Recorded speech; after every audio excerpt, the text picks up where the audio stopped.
Do you believe everyone should No, should own a home? not everyone. I think.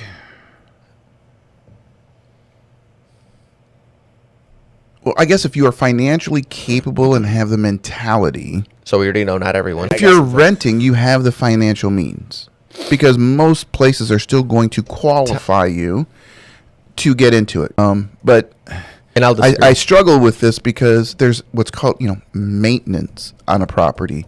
And if you're not intelligent enough to start budgeting and putting away for things that are going to break, are going to get to the end of their life cycle, and when they do replace them, a lot of people just aren't so capable of doing that. But So, even then, I don't know. Like I said, That's a struggle, people. I'll use, I'm sure everyone's familiar with Habitat for Humanity. And when I say, I don't want to say destroyed, but you could tell no one's maintained anything. You can give somebody a house, it doesn't mean they take care of it. And that's a perfect example is you can give, I won't say give because you're not giving it to them, but you're discounting a house for someone who needs the help to get into the house.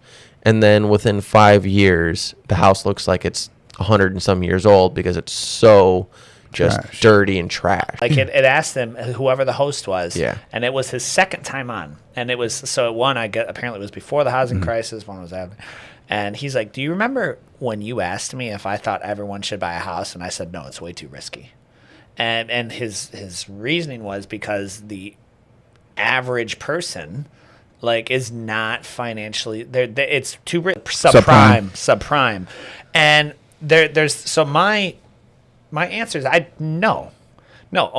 Just like it's the same reason I believe not everyone should have kids. A few data points, and to our point, would you guys care to guess the average emergency fund, the amount of the emergency fund for the average American when you back out high performers? How much of a roof are you going to buy with $1,000? And when the beginning of COVID, he was like, "Man, what are you going to do if, things go south really fast?"